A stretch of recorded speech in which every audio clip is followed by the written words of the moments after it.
All right, let's get started.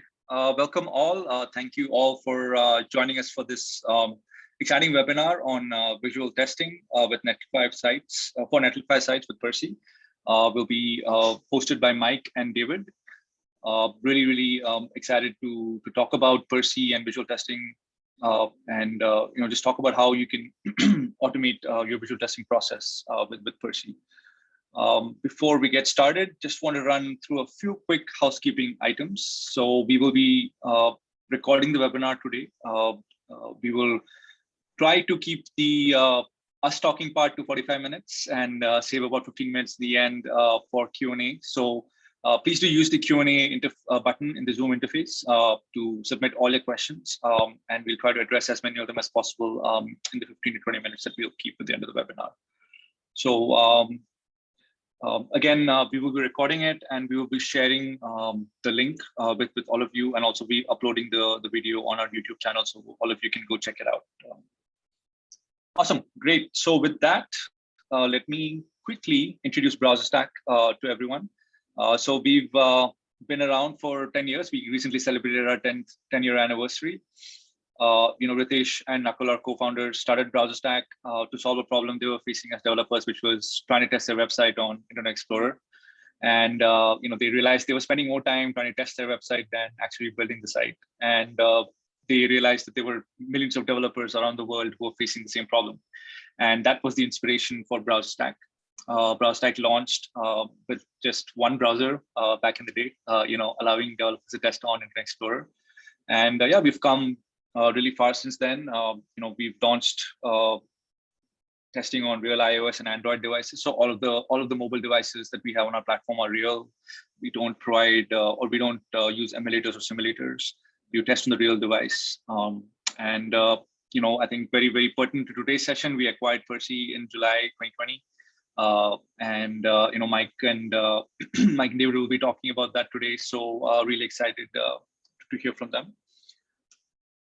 Let's move on. So we've got over 50,000 customers across a variety of industries. We've got sort of the who's who of each of these different industries. We also support close to 2,000 open source projects who use BrowserStack to test their projects. So we sponsor all of these projects and help make the internet more compatible for everyone. Little bit about our scale. So we have over 4 million registered users who run over 72 billion Selenium commands a year. Customers from over 135 countries, which we could see many of you today in the chat, joining us from all over the world. And we've got 15 globally distributed data centers. Some of the world's largest cloud providers use BrowserStack to test their software. And just a quick intro on our products. So we've grouped our products into web testing, mobile application testing, and free tools. On the web testing side, we've got Live, which is our interactive cross-browser testing on real browsers and devices.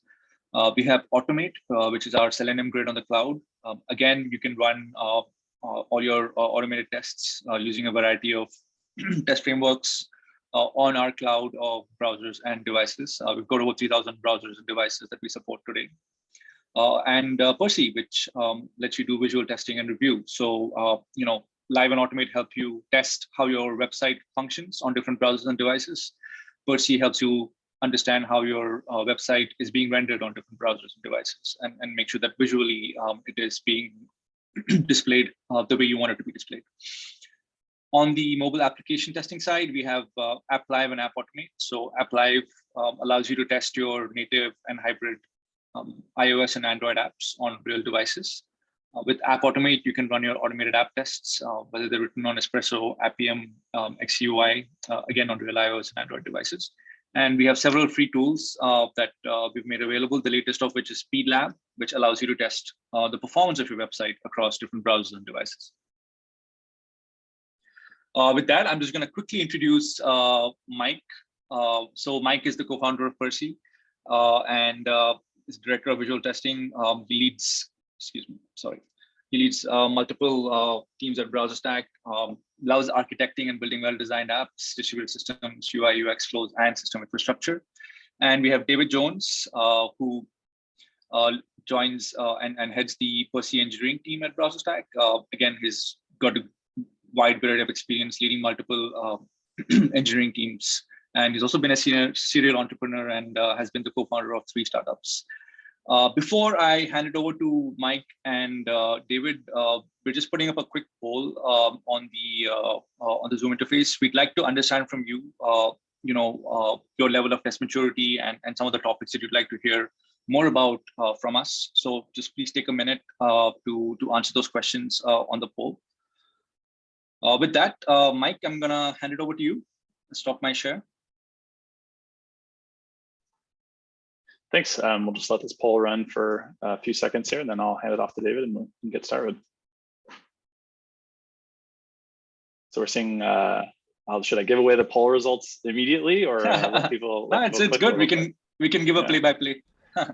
We're seeing real time, a lot of automation, a little bit of manual testing, about quarter manual testing, half automated testing. Only 10% automation on every commit. Only 6% achieved continuous delivery. All right. And everybody wants to release faster and reduce build time, increase device coverage, or 50%. Great, thanks. Awesome. All right. Cool. All right, well, let's get started here. I'll just share screen. Cool. Well, welcome everyone, and we've got a really exciting session today, and we're going to be going through automated visual testing for Netlify sites with Percy, and today. So I'm David Jones, and we've got Mike with us as well. Hello, hello. And today we're going to be going over what is visual testing. We're going to talk about sort of where does it fit into your testing strategies, how is it different exactly, and we're going to talk about some visual bugs and visual diffs. And then we're going to be looking specifically at visual testing for static sites. Why should you visually test your static site, and how would you actually integrate with it? Then we're going to move on to Percy and Netlify specifically and talk about that. And Mike's going to give you a demo of a nice integration there. And then he's going to talk about how does it work exactly? How do we take all of these screenshots and make this work for you? And then finally, at the very end, we're going to do a bit of a Q&A. So feel free to save up your questions for the end, and we'll try and get to them as best as we can. And if you have questions as we're going, please drop them into the Q&A section in Zoom, and we'll hit them up afterwards. Sweet. All right, so what is visual testing exactly? So you can look at the overall testing landscape here. We've got functional testing on the left, which is automated. It's usually asserting some whether an application is behaving properly or not. And then on the right-hand side here, we've got manual testing. Not automated at all. You're looking through your application, poking through it manually. Super error prone. The chances of you checking everything every single time is kind of low. You're gonna miss things, but the one positive thing about manual testing is that at least you are seeing what your users are seeing and kind of checking it like you are a user. And sort of visual testing kind of sits in the intersection of these two testing strategies. It's like functional testing in the sense that it is automated, but it also is kind of like manual testing in the sense that what we are checking is what your users see. And it also kind of overlaps with manual testing in the sense that there are some manual steps associated with visual testing. You do need to review these visual changes, but it's an automated way and process of getting to that step. So if we define functional testing as does your application behave correctly, then would a functional test capture an issue like this?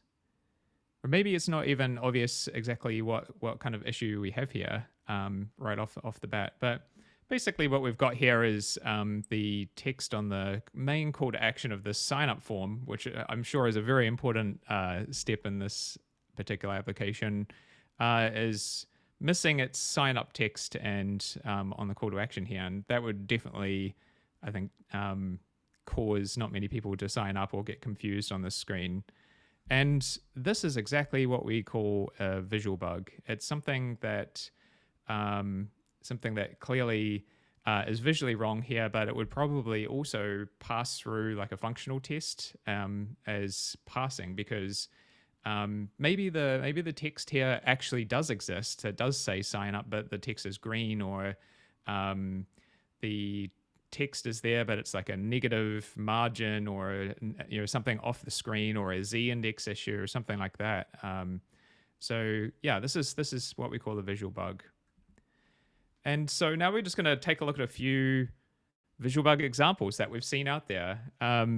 Here's one that we saw on the Google store. What do you think that happened here, Mike?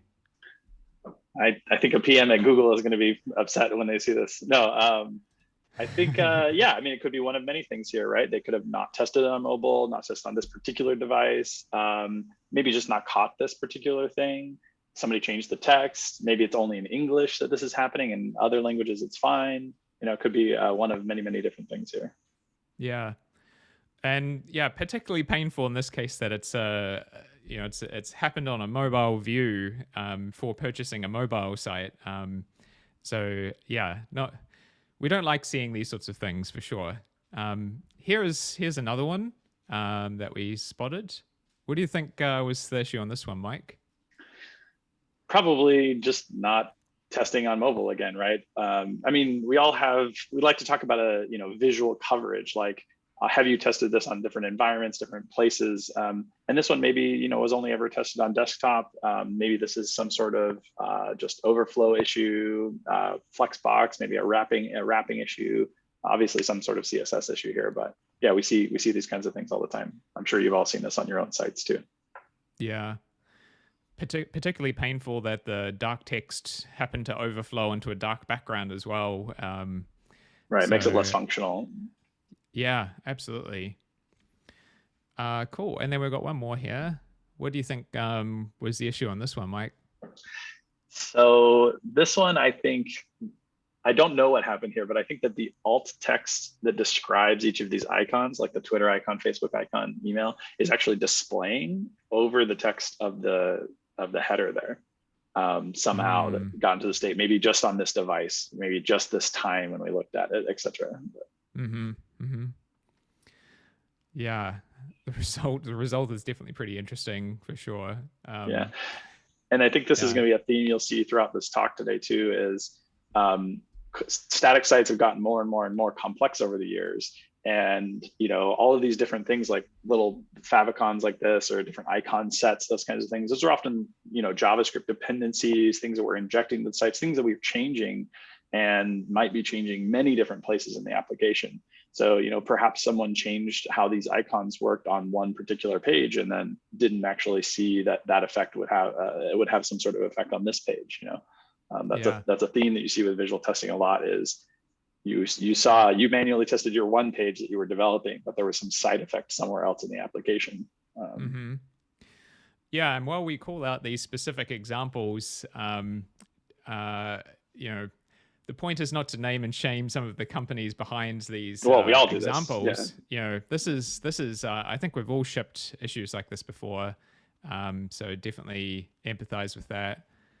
All right, so let's move on here. So if we look at functional testing as does it behave correctly, then we could kind of think about manual testing as you are kind of checking does it behave and look correctly, because you are seeing what your users are seeing. But it's not automated, and I would probably add a few more caveats there as well, that you're going to make mistakes. You're not going to look at everything. It's slow to do it. It's not fast. You probably don't have access to all of the different devices that your customers would be looking at your site on. So there's many kind of gotchas to that one. And then finally, I was just going to say too, yeah, for the, even if you're, for example, you're using BrowserStack and you have all of these devices and you're testing it, it doesn't, you can only throw so many people at the problem, right? You can have the biggest QA team in the world, and you may still be missing things because the scope of applications, there's just too many combinations of things to be able to test manually. So we like to put a lot of value into each of these, into functional testing and manual testing. None of these are going away anytime soon. But we need to know if our applications are behaving correctly, and we need to know, can we interact with them, and do they behave and look correctly manually? But I think now we're going to talk a little bit about how does visual testing kind of fill that void in between, like getting more confidence across the whole application. Yeah, exactly. So visual testing kind of is really focused on just the look aspect of it, but it is most importantly completely automated, like your functional tests. Yeah, one question I have here and sort of pose is, why are we so bad at shipping software that looks correct? We've just gone through several examples, and we all know that we've made mistakes like this, things like this slip out to production all the time. And the answer is really quite simple, that the odds are just not in our favor. If we look at all of the different combinations that our users bring to us, we've got different devices, we've got different browsers, and then those can run different screen resolutions, and that's what our users are bringing to us. And then your site has got different pages and different states that those could be in. You could have like we showed a sign up form at the very beginning. What happens what the error state looks like, for example, on that, if you missed out one of the fields. And so Mike, do you check each of these combinations each time you make a change? Yeah. No, I mean, definitely not. And also, I think a key point there is, even if I did check all of these things, would I remember what it was supposed to look like, in every device, in every state, in every state of the pages? Like, would I even know? Would I even remember or notice the changes that might have accidentally slipped out? Probably not. Yeah. Exactly. But like, what happens if you could check each of these combinations each time? How would that make you feel? Interesting question, David. Let's see. So that brings us to the visual testing approach. So how visual testing works is that we capture and compare screenshots automatically as your website evolves. And this is like the key difference to how this strategy works. And let's imagine, for example, that you are capturing and comparing these screenshots, but how exactly are you going to compare them? So this is where we like to introduce visual diffs. So on the left-hand side here, we have a screenshot of that form that we were looking at earlier. I guess this is a sign-in form instead. This is what it looked like before we made a change. And then in the middle here, we've made a change of some type. And we took another screenshot. And what we're now going to do is go ahead and compare the before and after screenshots from this change. And that creates this visual diff that you see. And the way that we sort of process this is we look at what pixels have changed between, or what differences we see between the two. It's kind of like a code diff or anything else that you might see around, except a visual version of that. And as you use Percy more and more and do more visual testing, you're going to see this sort of thing a lot and get really, really good at reading these as well. But yeah, this is how we review those visual changes. So now we're going to talk about visual testing for static sites specifically. And why should you do it? Why should you do it on your static site? Well, static sites are super critical. They are usually public facing. They can be very complicated. You could have tens of thousands or hundreds of thousands of pages. and they are usually massively scaled, and a lot of people will be looking at it. And just think about, say, 100,000 pages on your static site, and then think about manual testing for a moment. Like, those two things, I don't know how you would possibly reconcile those two truths there. And so as a result, like, they are not often super well tested or tested at all. And that just creates an interesting opportunity to look into visual testing for your static site. So what visual testing is going to do is it's going to help you build confidence in exactly what you're shipping without the need for a test suite. So if you don't have a test suite right now, that's not a problem at all. You can add visual testing very easily to get all of that confidence as to what you're shipping. And it turns out that it's actually pretty straightforward to integrate visual testing into your existing static site. Yeah, this is the thing that we see often too, is we see even really modern software teams who have complex products that are really well tested and great testing and automation around their products. Their homepage isn't tested, or it's only manually tested, or all of their static pages are just not, they don't have a testing story for their static pages at all. So it's kind of this big missing link in the testing chain is, if every homepage is basically a static site, which is usually true, why aren't we applying the same testing rigor to that? And often it's because we just don't have the right tooling for being able to do that kind of testing. Yeah. So how are you actually going to integrate visual testing here? So we're going to go through 3 different ways to do that.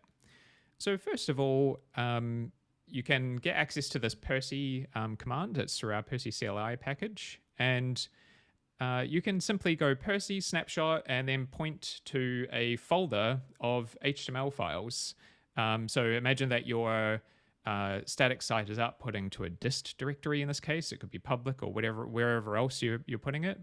And we'll automatically go through each of the HTML files that have been put in there, and including folders inside that as well, and just crawl the whole thing and take screenshots of every page that we find.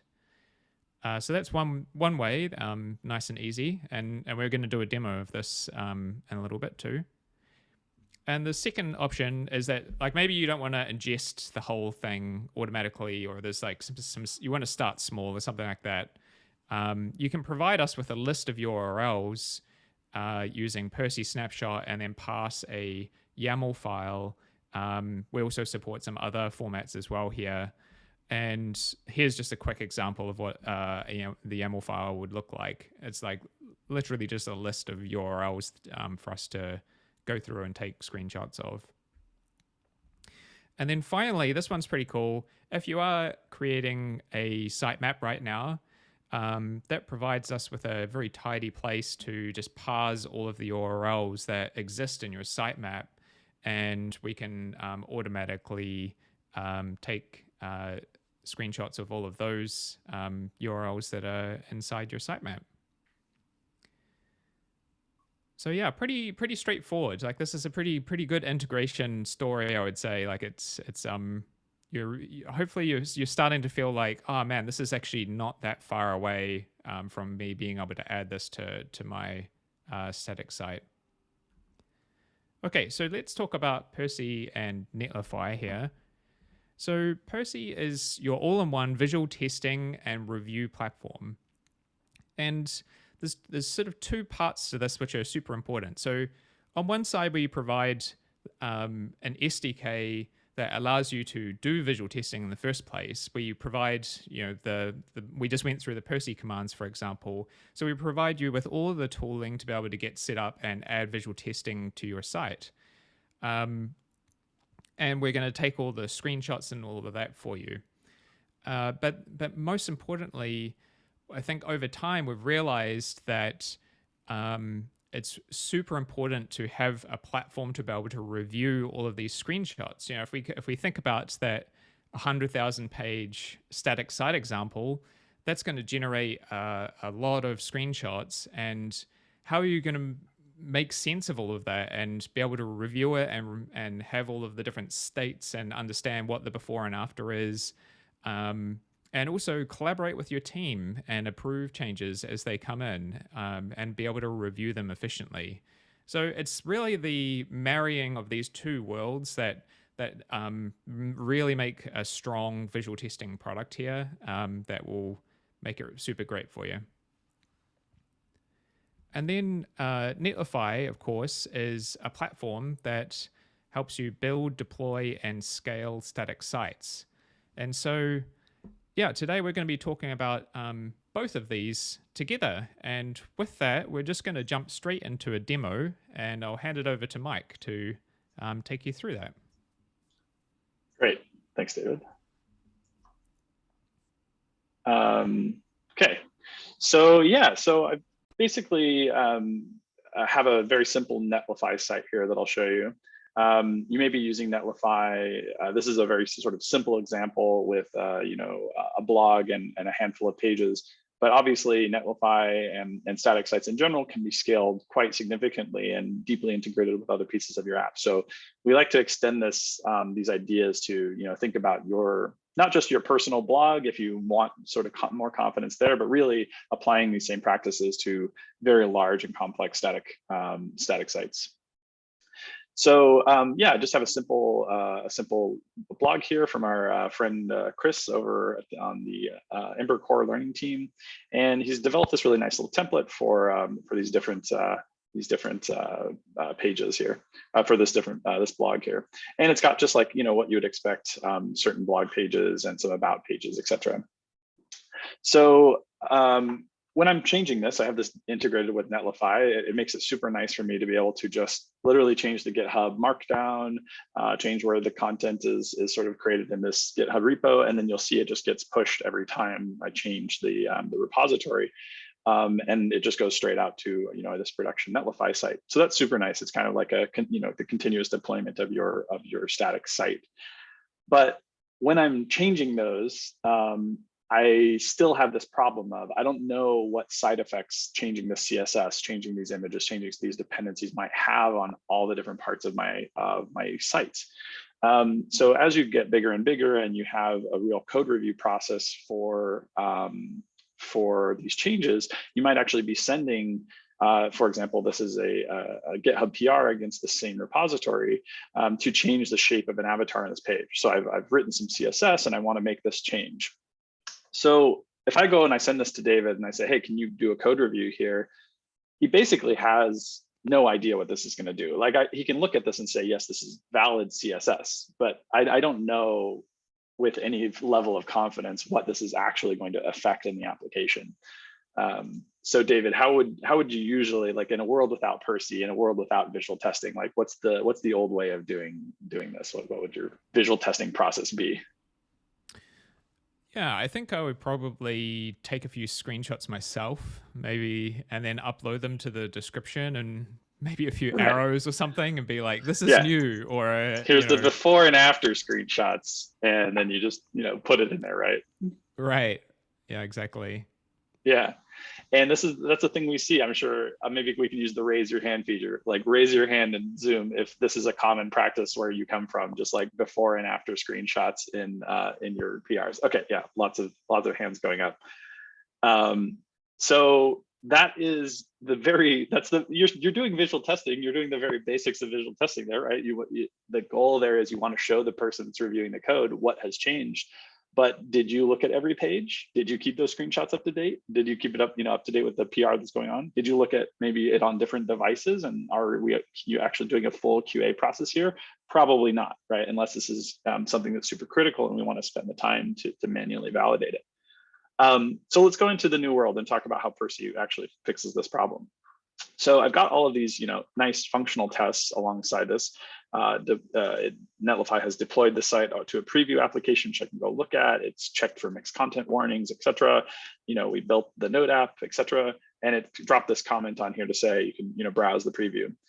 So then Percy adds to this, and this commit status checks and actually says, hey, there are 10 visual changes that are going out as part of this pull request. You should go review these changes before you go out. And all I have to do is click on details and go straight to Percy. And what we actually show you is these visual diffs and the visual diffs exactly of what's going to change in this pull request. So let me walk you through what you're seeing here. This is a visual diff. As you can see, it's highlighting. If I just click the visual diff, I can see what's underneath it. I can also swap back and forth between the original and new, so I can see it, with myself and say, okay, well, I obviously see what we're changing there. We're going from circle to square. We're removing the border. And there's a few different ways. We try to make this interface very easy for you to slice and dice these very quickly. This is part of the visual review process that David talked about. It's not just about getting these visual diffs, it's about being able to say, where in these hundreds of pages might I be actually seeing this? So Percy does a bunch of things to make this nice for you here. So we can use arrow keys, for example. I can just press left and right to go between these two images. I can press the down arrow to go to different pages. I can press the D key to actually see the highlight the visual diffs. So I can very quickly do a review and say, okay, yep, we're changing it in lots of different places here. And I can see the impact of this CSS change on many different places in the app. You can do a bunch of filtering here on the left. And then one kind of cool feature too is, we have this dark mode, light mode, which I like showing, because if you have your site is primarily dark, you might actually like viewing it in this mode. If it's primarily light, you might be like viewing it in this mode. Can help you sort of like concentrate on what's important on the page. And then, of course, we have the support for many different browsers and widths. You can see this in different environments. So, for example, you can see what this might look like on Chrome or on Firefox, on Edge, running on BrowserStack infrastructure, and also in a responsive width. So, what might this look like in a mobile context? And I can just, again, click this visual diff here to see and highlight the differences for me, and then use the arrow keys to go back and forth and very quickly review these changes. So this is probably, if you've never seen this before, this is probably very different than how you're used to working, right? You usually, what we find is you've gone from having almost no confidence in your visual changes that are going out, or confidence in one page, maybe slight confidence in the application if you've looked at it in one particular environment. But do you have confidence across lots of different browsers? Did you look at it on mobile? Did you notice that it broke your login page or something else that's related?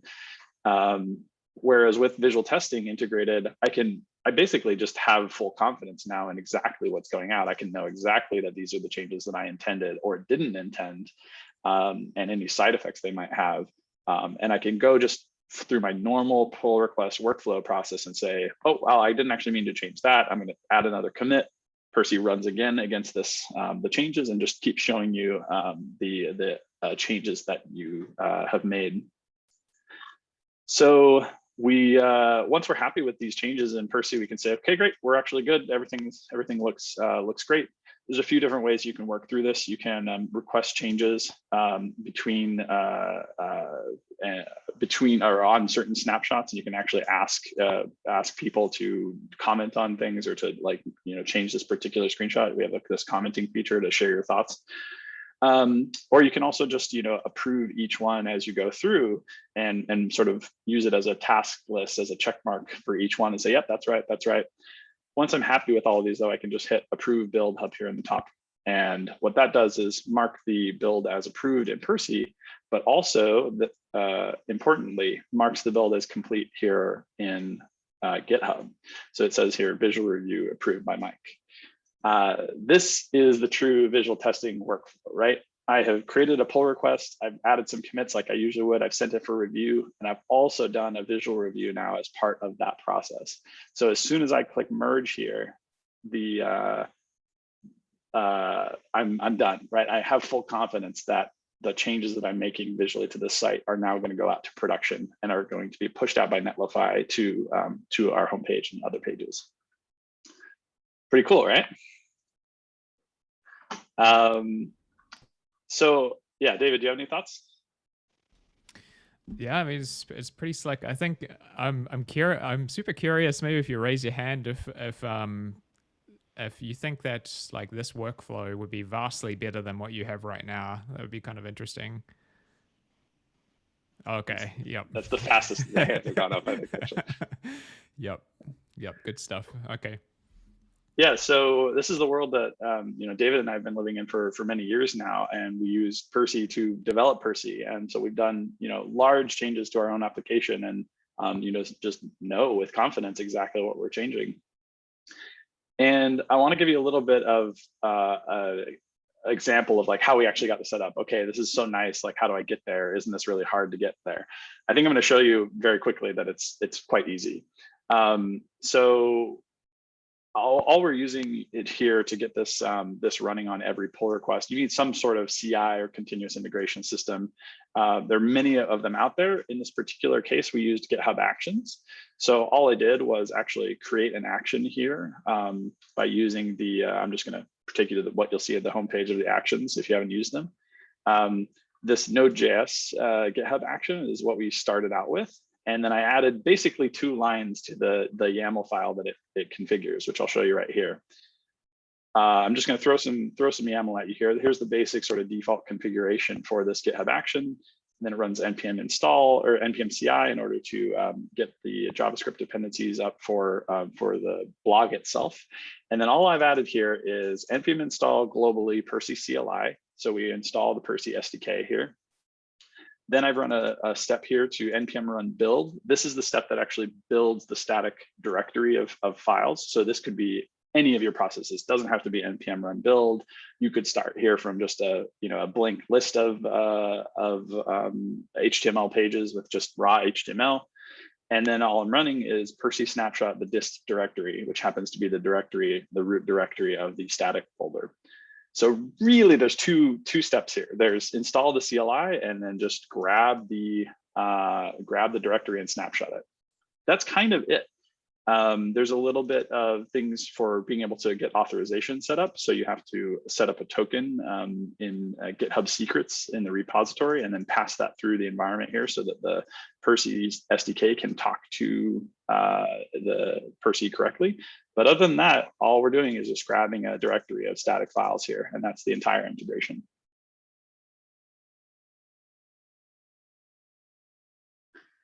So hopefully that was pretty informative about visual testing and visual reviews and how Percy works. I want to give you a little bit of an inside look at what we're actually doing underneath here to sort of make, to supercharge this process and what Percy is actually doing under the hood there.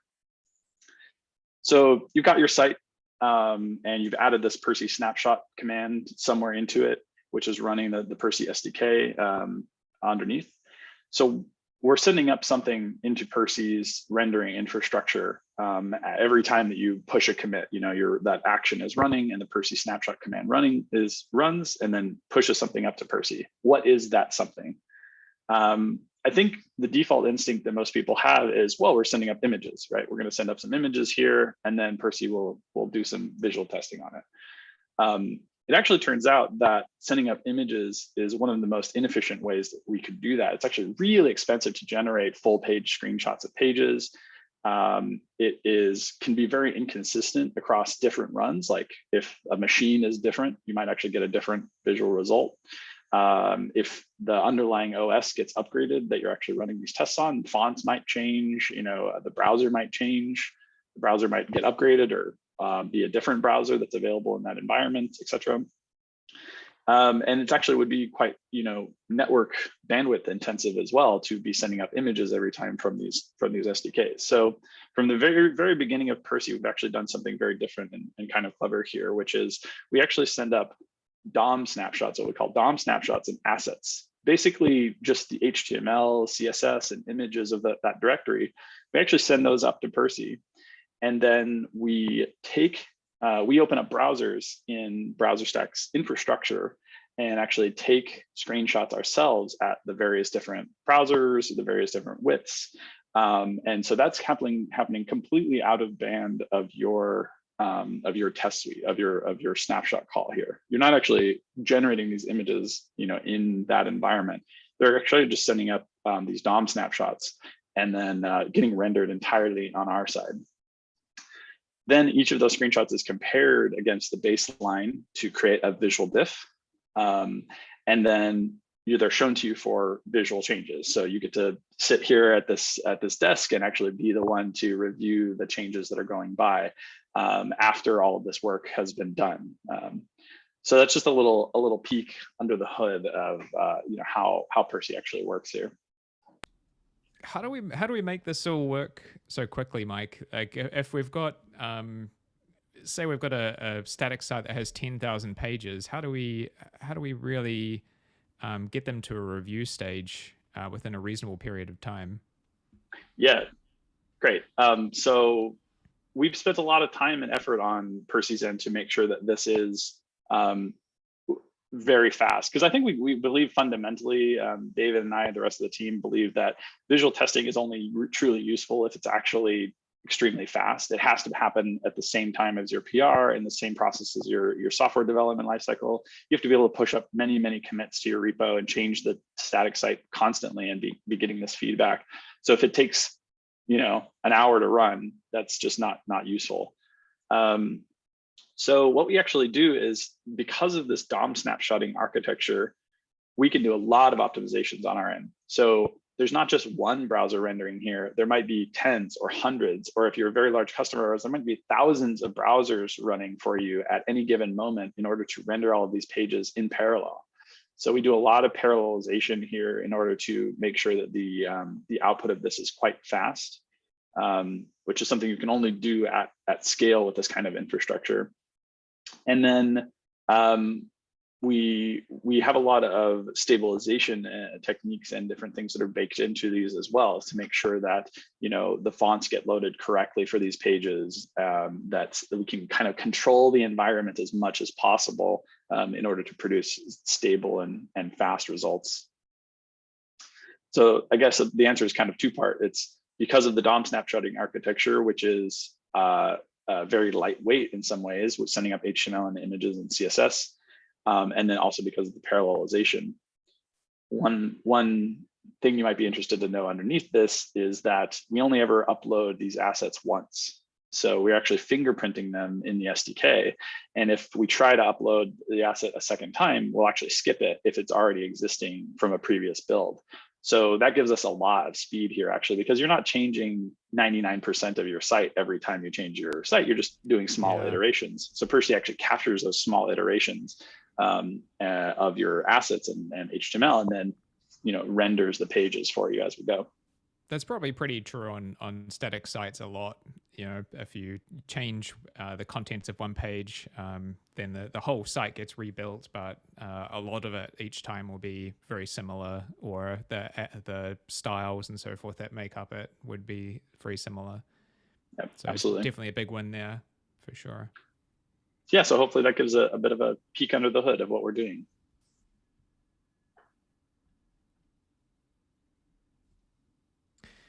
Cool. So yeah, we just want to wrap up here. We're getting near to the end of the presentation, and we just want to talk about kind of what is it like to actually use Percy on a day-to-day basis. And the first point we want to make here is it's kind of like having a helpful companion at your side. It feels like it actually feels like you have like 100 people sitting next to you every time you make a change. Then suddenly all these people are checking all parts of your site and trying to find all these visual differences. That's like a crazy mental model to think about, but that's actually very, very similar to what it's like. So it results in knowing exactly what happens and gives you a lot of confidence. So it's pretty great. Yeah, it's actually my favorite thing in Percy is having a change you make that says there's one visual difference and here's 999 other things that didn't change. You don't need to look at these things, right? Just gives you a lot of, you can just skip over those and just say, yep, that's the one change I wanted. Another thing we really like is that, merging dependencies. We're talking about complex static sites here. This isn't, the web 1.0 of HTML and CSS sites here. So they're often full of complex dependencies, full of JavaScript packages, full of, build processes, etc. And you really want to be able to keep those things up to date. You really want to be able to use things like, GitHub's Dependabot, for example, which we use in Percy to automatically upgrade JavaScript dependencies. So we have this really nice side effect where you have these bots that are upgrading dependencies for you. You have Percy saying, yep, no, there's no visual changes from any of those dependencies. So you just get handed green PRs that keep your dependencies up to date. And you know, in the cases where they actually might be breaking something visually in your site, because these dependencies are often driving some sort of complex components or other pieces of your site. Yeah, absolutely. Yeah, and then another benefit is it's like actually incredible for CSS refactors. I saw a tweet the firsthand. other day. Yeah, we have done this ourselves several times. I saw a tweet the other day that said it takes 5 seconds to add a line of CSS and 30 minutes to remove it. And I think that speaks to me pretty deeply. And I would say that with visual testing, that's just not true at all. You can fearlessly just remove or rearrange, refactor your CSS, and have like full confidence that that you haven't impacted something in a bad way. So it's people who work a lot with CSS absolutely love this sort of workflow. Yeah, I think that confidence in shipping the software is really the end result that we feel, and we want to get across in this presentation too, is that's how it should feel to you in the end. So yeah, thank you all very much. You can see David and I on Twitter here. These are our handles. And check out Percy.io and BrowserStack.com for more resources. I'd like also to point out that the entire demo and everything that you saw today was done on the Percy free plan, which you can get started with today for free.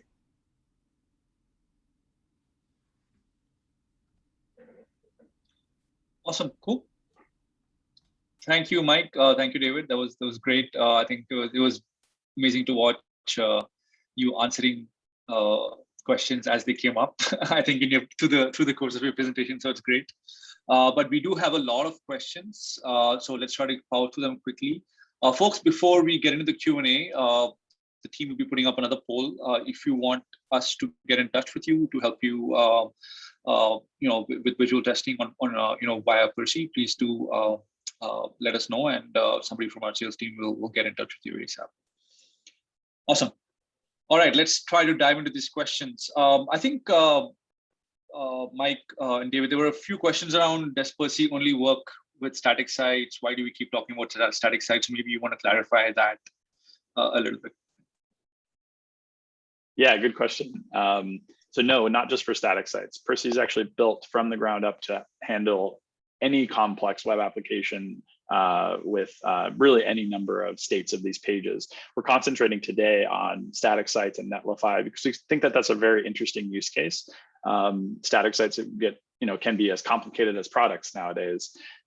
So we wanted to concentrate on that and show how easy it is to integrate. But no, we skipped over the entirety of the other ways to integrate into your full end-to-end testing suites, into different component testing suites, those kinds of things. So check it out on docs.percy.io, and you can see all the different kinds of integrations we have. Awesome. Okay, there were a few questions around the browsers that we support today with Percy, and a few people were asking about Safari compatibility. If you could speak to that a little. Yeah, absolutely. We have Chrome, Firefox, and Edge support right now, and we have Safari in beta. So if you're interested, definitely hit us up and we can get you into the Safari beta. That should be coming out anytime soon. Awesome.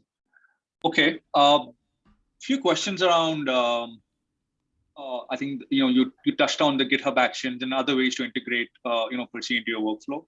So one is around, can I sync baselines with an application's feature branch in my CI/CD tool? David, do you want to take that one? Yeah, so basically we have a bunch of baseline picking logic that allows us to figure out exactly where a branch started and then show you only visual differences. So like imagine you have a pull request, for example. I think is probably the most ideal example. You want to know exactly what visually changes when you hit merge specifically. And the way that we do that is that we pick a baseline from where you branched off in order to make that happen. And so it gives you full confidence as to exactly what will change when you merge that branch. Yeah, you can think of it like Percy is always using the main or the master branch as the baseline for this logic. So that's how you can think about it. But in reality, we're actually doing something much more complex than that, where we're picking the correct visual baseline to make sure that there's as few noisy differences as possible. There's a big doc page if you want to read the complexities around why we do what we do there. But yeah, you can think of it as we are automatically keeping the baseline up to date for you. Yeah, this is a good question because it's complex. We've given you a simple answer there, but it's actually pretty complicated. But the net result is trying to show you the changes that occur when you merge that feature branch. Got it. Okay. Another question is around how does one share sort of the results from the once you run the comparisons? Let's say I'm not using GitHub, right? Or my team does not have access to the GitHub branch or the GitHub repo that I'm running this test on. What are the other ways in which I can share sort of the results of the diff or the visual review? Yeah, I mean, you can. One nice thing is, let's say, for example, you have a marketing team that you haven't invited to GitHub, which is that probably happens from time to time. You can share your Percy builds, right? So if they are signed into Percy, then you can see all of the builds that come in, regardless of what CI platform or whatever created the builds. The review side of things is completely separated from the actual creation of the build. So you can go ahead and share it with your marketing team or whatever. And one other point I would make here, this is a very forward-thinking kind of idea, but if you have, like, we have a bunch of people that actually have public Percy projects, right? So if you have an open source project, or some large companies have their design systems completely open, and you can make your Percy project public. And so in that particular case, you can just share any build with anyone in a public fashion, just like a public project on GitHub or anything like that. It's a super cool way, super open way to develop. I think that really encourage that kind of thing. It's just really, really cool to see and have other people see changes like that in the open. Got it. All right. I think there were a few questions around what can people expect in terms of build times, given this many comparisons that need to be made. How long will it take on average to, let's say, complete X number of screenshots or do X number of comparisons? Some sort of benchmark. Yeah. I think a good answer to that question is just try it, and you'll see. I think we've spent a lot of our effort and research and infrastructure and cost and all those things to make sure that we are the fastest visual testing platform, from the very beginning of Percy. So the other answer to that question is we can tune those knobs for our larger customers. So get in touch if you have a very large static site and you want to make sure that it's fitting into how your CI and CD flows work, and the timing of your CI and CD flows, and how much you've spent optimizing those particular times. That is something that we can definitely optimize with you. Usually we're talking on the order of minutes. We basically get alerts for builds that go longer than 10 minutes on our team. So we kind of that's our target outlier, which is faster than many CI platforms are actually running the builds in the first place. Awesome, great. Okay, the next question, I'm paraphrasing a little bit, but I think it's something that maybe a lot of people ask specifically around visual testing is, how do you tune the knobs so that you don't get bombarded with visual diffs, where like tiny differences which maybe are insignificant, which you think are insignificant to you? How do you find that balance, and sort of what advice do you have to folks who are doing visual testing in general or using Percy?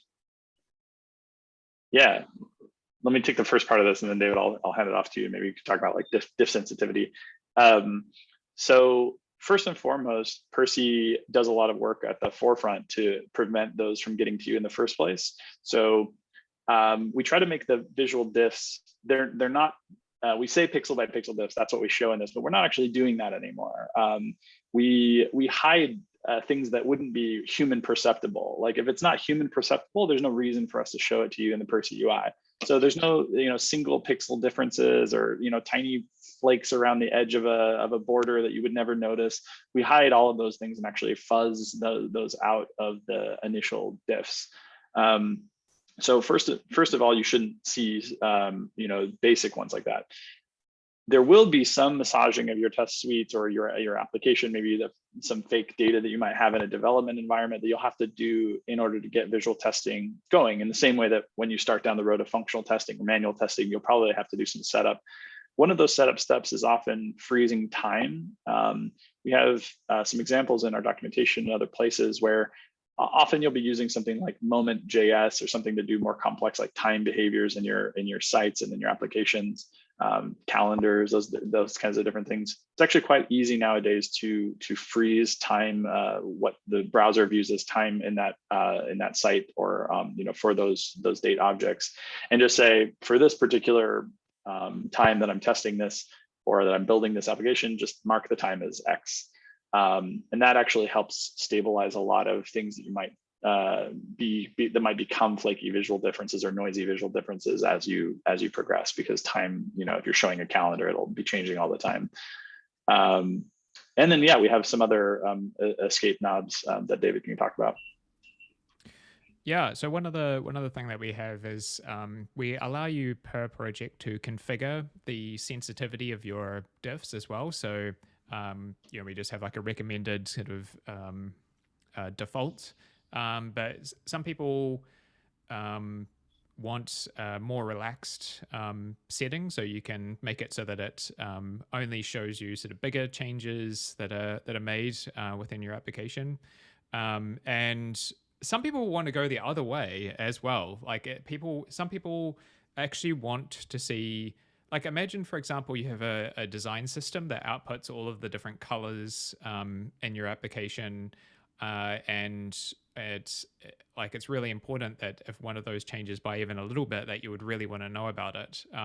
You can also kind of go in a more strict direction as well. So it kind of depends on your use case as to what you want to be notified about, but you can completely configure that yourself, and we'll respect the setting that you have there. Got it. Okay. The one very last thing there, also check out Percy Media Queries. We have this ability for you to actually take control of the site and get rid of any elements that might be flaky, that kind of thing. So there's quite a few mechanisms there. Awesome. Yeah, I saw a question about that actually in the chat there, about is there a way to omit a section from a snapshot? Yep. Awesome. Okay. Stuart has asked, I think, 5 questions, so we try to get a couple of his answered. One is there an option to give a custom screen size when checking diffs? Yes. So those screen widths that we showed in the demo are fully configurable. We happen to set 375px and 1280 or something, but you can set those to whatever you'd like. Got it. Okay. Let's see. I think Stuart also asked about if I store or if I point Percy to the dist folder, are my snapshots available publicly? No. So that Percy snapshot command just takes the stuff out of your dist folder and uploads them, as we showed in like how it works, to Percy, so that we can render them and show them to you. Everything's private by default, so it's even if your GitHub repo is public, your Percy repo or your Percy project will still be private by default. You have to go explicitly say, make this public if you want it to be public. A couple of questions around security, guys. Is there a way to redact or hide parts of the page which might have sensitive information privately, sort of PII, what people call PII? Yeah, usually we don't have too much of a problem with this, because you're often using these against like the development version of your site, or maybe even the production version of your site, but you're not, for static sites in particular, you're not you're not incorporating PII into like the default static site that you would have publicly. So most of the time, you probably aren't concerned about that for a static site. When you do get concerned about that and you're actually pulling in PII, you should redact it, probably using the Percy media queries that we talked about for like hiding information. Okay. I would recommend not going down that route though. So we're talking a lot here about pre-production testing. We're not talking about necessarily production live site testing. So you're often just testing, a site with mock data or your basic sort of public pages that are going out and are already going to be public. So I would not recommend, using it for PII testing. Got it. I think we sort of showed the GitHub Actions integration, but people are asking about what are the other CI/CD tools that I can use with Percy. I'm sure there are many, so maybe you guys want to point them to a URL. We can just share a URL with them in the chat. Sure. Everybody just go to docs.percy.io and look at CI in the left-hand side. We support like 10 different CI providers, something like that, maybe even more now. So it should, if you're using it, we probably support it. Yep, definitely. I just dropped a link in the chat for everyone there. Got it. Cool. We're a little bit over time. Yeah, I think one last one. Yeah. Interesting question here. Is there a way to use like Zeppelin screens, like that the design team is building, and use that as like a baseline, or use that as an image that you can compare with the page? Yeah, we sometimes get this question. I think if you can get those things into HTML and CSS, that's a great thing to test. Actually, like, I'm sure Zeppelin has like an export these options to static pages, and then you could use exactly what we talked about today to pull it up. I think that'd be a totally valid use case. Usually we find that visual testing is a little bit more useful in your continuous like sort of software development process that's integrated into the actual front end static site or application or both. But yeah, you can use it in that sort of like right before dev, design phase as well. It's sort of designed to be just slightly, it's designed to be integrated into where you're actually coding those things. So as Zeppelin and others like have more of those components in their true like HTML and CSS form, that's a great thing to be able to test. Yeah. Yeah, and just an extension of that, I think sometimes we get questions about, can I visually test my design files and these sorts of things? And one kind of catch-all solution to that is that we have, we showed you the Percy command earlier. One of the subcommands of that is Percy upload, and you can just send us any images that you want as well. And we'll just automatically do diffing on that for you too. So that's available for you as well. And there's some docs right there. I'll drop a link to that in the chat as well. All right, awesome. I think that's time. We're a little over actually. I think, folks, there are a lot of questions. I think they're close to 80 questions. So what we'll do is we'll try to get some of these answered by Mike and David offline, and we can publish like a short blog post and share it with you, at least the ones that we were not able to respond to today. But thank you, Mike. Thank you, David. Great presentation, great demo. I think, I think we've answered a lot of questions for folks. And again, yeah, please do go to percy.io and get started with the free plan. It's 5,000 screenshots a month, if I'm not mistaken. Yes, for all of you who are asking, we will be sharing a recording of this webinar, and we will also be uploading it on our YouTube channel. Great, thanks, Mike. Thanks, David, again. We'll catch you on the other side. Great, thanks, everybody. Thanks, everyone. And folks, as you leave, you will see a quick poll. Just give us some feedback, what you thought about the session. Be great to just hear from you. So it just takes 30 seconds. Share with us what you think about the webinar. Have a great day, everyone. Thank you. Bye.